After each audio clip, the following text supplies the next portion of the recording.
So last week they called me, and they said, sir, West Point, we're ready. I said, oh, that's right, I have to make the commencement speech at West Point. They say to me, sir, we're ready to go. I say, let's go. This is after saying hello to a lot of cadets, inspecting little areas of a building that was very exciting. Actually, it's beautiful, very old. After an hour, we land. We do some more inspections, and they say, sir, are you ready? Yes, I am. So we walk like the equivalent of about 3 blocks, which is fine. We go on stage, which is fine. They make speeches, then I make a speech. It lasted a long time. I don't know, maybe 45 minutes, maybe longer. I don't know, but a long time. The sun is pouring down on me, okay? But they said to me before the speech, sir, would you like to salute each cadet, each single cadet, or maybe they'll be in groups of 2. Would you like to salute like this? Yes. Like this. Almost 600 times. You know what that is? 600 times!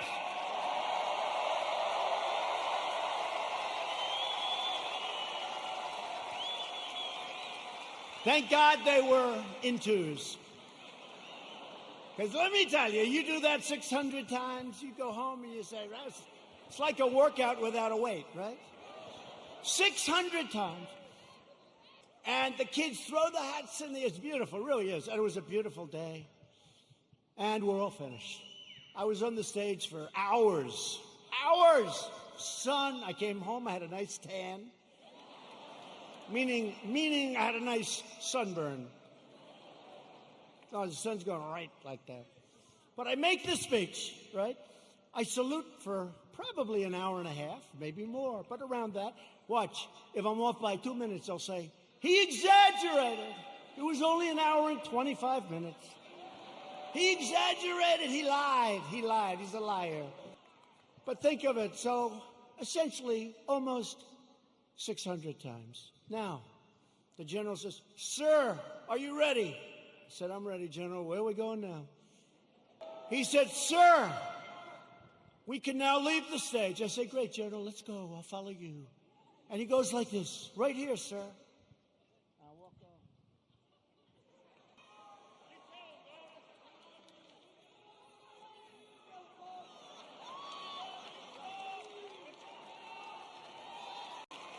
on. And the stage was higher than this one.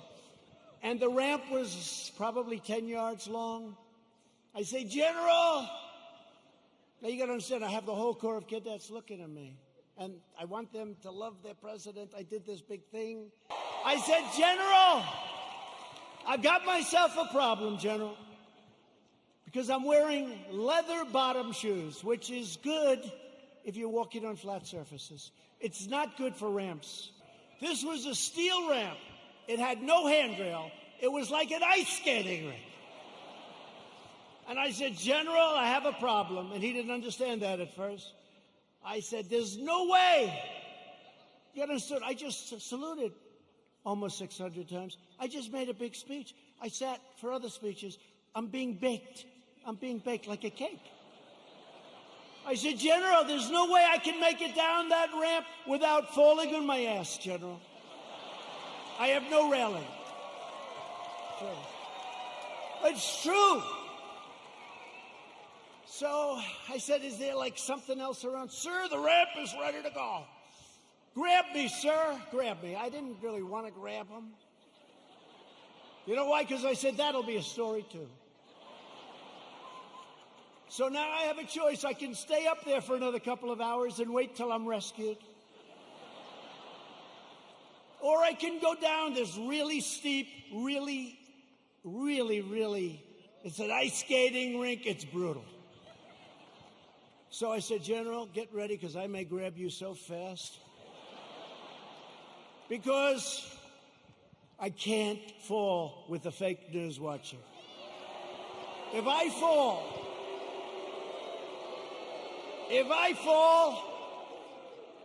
I remember when President Ford fell out of the plane, you remember? I remember when another president, nice man, threw up in Japan. And they did slow motion replays. It's true, right? It's true. I don't want that, General.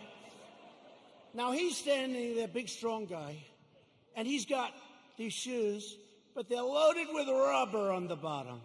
Because the first thing I did, I looked at his shoes. Then I looked at mine. Very, very slippery. So I end up saying, okay, General, let's go. I will only grab you if I need you. That's not a good story. Falling would be a disaster. It turned out to be worse than anything. I would have been better off if I fell and slid down the damn ramp. Right? So what happens is I start the journey inch by inch, right? And I was really bent over, too. I didn't like that, you know. I didn't like this picture.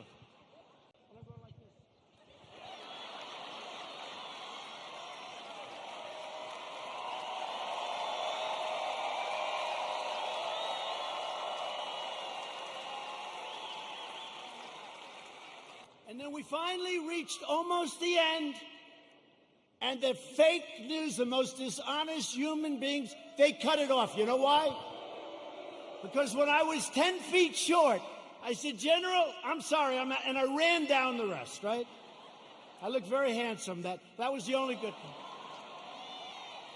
I wouldn't want to run down the whole thing because the fall there would be definitely bad. So I took these little steps. I ran down the last 10. And by the way, their tape, take a look. In almost every instance, it ends just before I run. And they said, here was the #1 trending story. I called my wife. I said, how good was that speech? I thought it was hey, look, I will tell you when I make good ones and bad ones. But I called my wife and I said, how good was it, darling? She said, you're trending #1.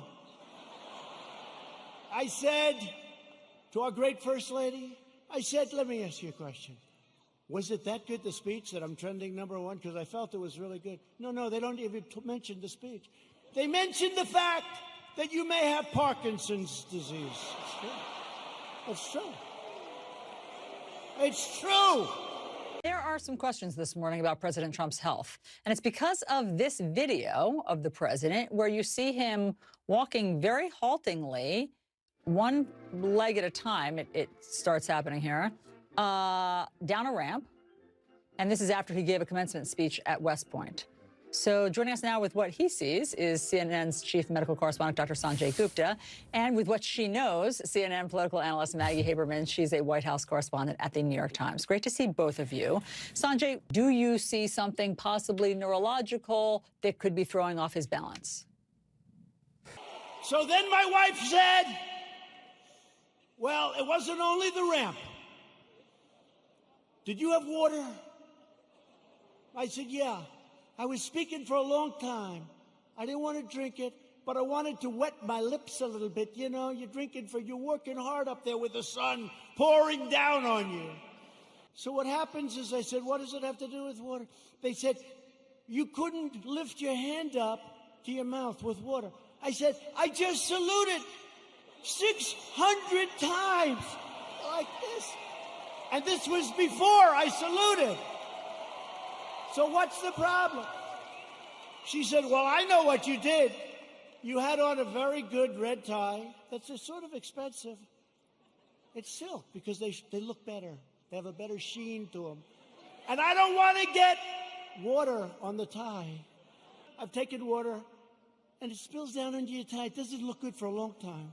And frankly, the tie is never the same. So I put it up to my lip, and then I say, because I don't want it to, just in case. And they gave me another disease. They gave me another disease.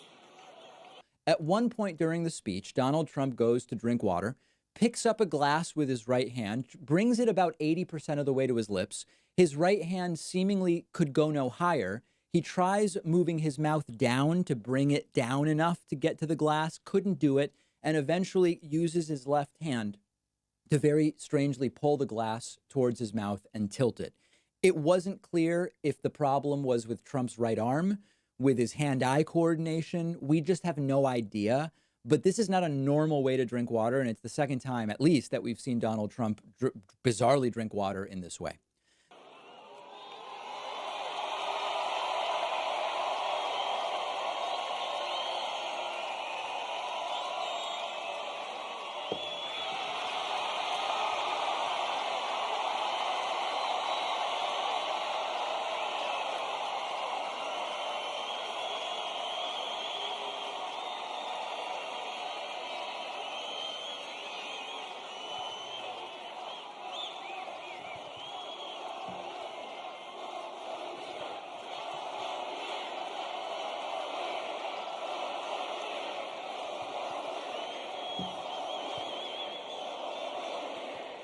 Anyway, that's a long story.